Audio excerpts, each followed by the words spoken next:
Uy, ang mga Bisaya hilig kaayo o kanang gitawag na tinapa or sardinas. Ug usa sa ilang mga paborito kanang gitawag na Mega Sardines. Kung tang Mega Sardines mao na ang number one na sardinas diri sa Pilipinas. Pero kinsay nagtukod sa Mega Sardines? Unsay kaagi niini? Kana ang sulod sa tong video karong adlaw. Uy, Bisaya Channel!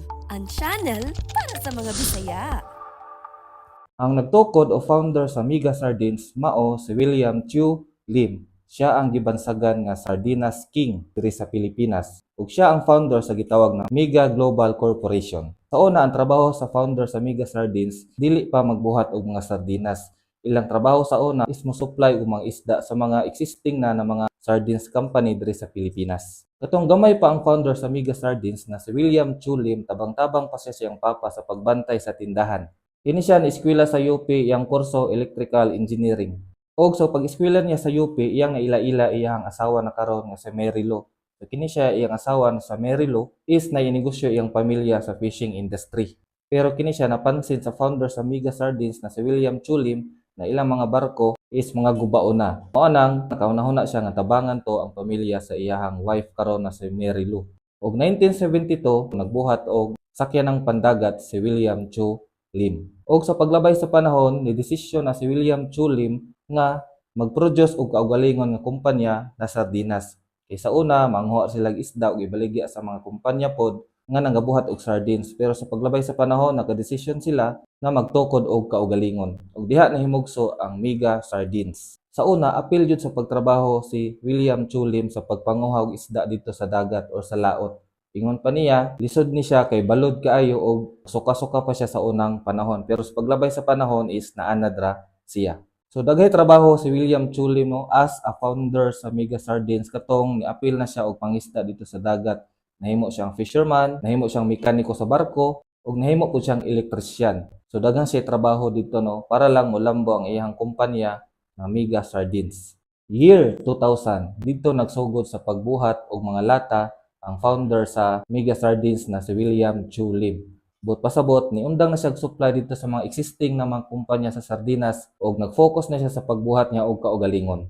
Ug usa sa iyang pagsulay nga giagian is kanang nalunod ang ilang isa ka barko, pero wala gyapon siya niundang, nagpadayon gihapon. Ang pangutana karon nganong ni-improve ug nganong nilambo kanang gitawag na Mega Sardines? Ang tubag, according sa founder na si William Chu Lim, tungod na sa ilang sales and marketing. Nag-focus po sila sa marketing sa una. Migasto sila dako sa pagkuha og mga endorser. Usa diha si Cesar Montano. Sa unang panahon, sikat kayo ang kanang gitawag na Moro Ami. Sa una, sa permero pa, na-refuse pa o nibalibad pa si Cesar Montano sa pagdawat sa endorsement sa Mega Sardines tungod kay kini siya baho daw or lansa. Pero sa pagtilaw ni Cesar Montano, nibilib siya kay dili langsa ang isda or tinapa or sardinas sa Mega Sardines o kini siya iyang gidawat ang offer ug siya na karon ang nag-endorse sa Mega Sardines ug makita nato sa mga advertise sa unang panahon.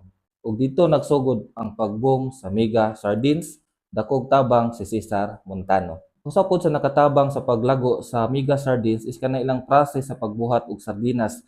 Number one is from catching, after pila ka oras sila na dayon kining gitawag na isulod sa lata. In short, presko ang mga sardinas or tinapa sa Mega Sardines. Kini siya gitangkilik sa mga Filipino hantod karon. Sa pagsugod sa Mega Sardines, dili pa sila number 1. Layo pa kay sila sa ranking kung sardinas ang hisgutan diri sa Pilipinas. Pero unsa ang top 5 na nakatabang sa ila para sila mabutang sa top 1?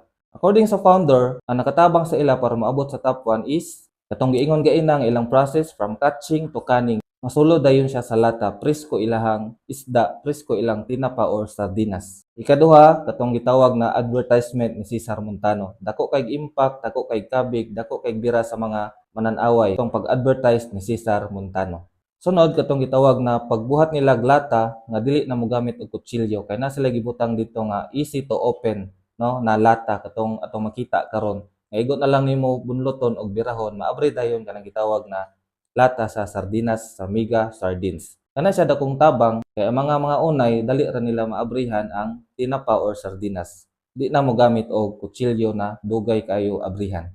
Sunod is kanang gitawag na pag-innovate sa ilang mga print sa ilahang tinapa. Sa una dili pa nga na kanindot ang print nga nagapalibot sa lata. Pero ila kanang gi-innovate, gigastuhan nila para nindot ug tin-aw ang mga print sa ilang mga lata sa tinapa. Ug sunod is nag-invest sila sa mga technology, sa mga dagko nga factory para paspas ang ilahang pag-produce kanang gitawag na mga sardinas or tinapa. So karon sa atong panahon, grabe na kasikat kanang gitawag na Mega Sardines, daghan na kayo sa tibuok Pilipinas. Sila ang top 1 tungod sa pagpaningkamot sa founder na si William Chu Lim ug pag-adapt sa pagbag-o sa panahon. Gamit sila technology ug uban pa.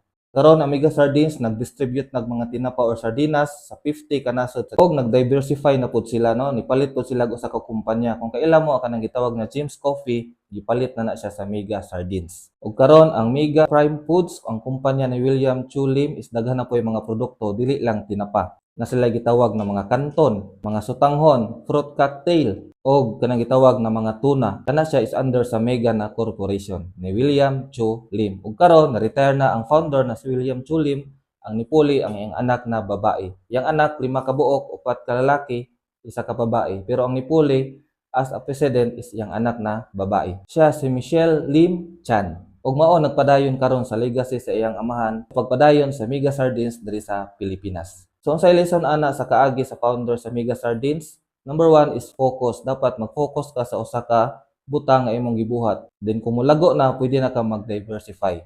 Kaduha nga lesson natong makuha is kanang gitawag na di ka muundang hantod di mo makuha imong mga pangandoy o mga dream sa life. Ug unta na mo na-learn no bisag gamay sa tong video karon mahitungod sa kaagi sa Mega Sardines. Number 1 nga sardinas sa tibuok Pilipinas. Daghan kay salamat sa pagtan-aw ug hantod na pud sa sunod. Bye. Follow for more. Uy, Bisaya Channel. Ang channel para sa mga Bisaya.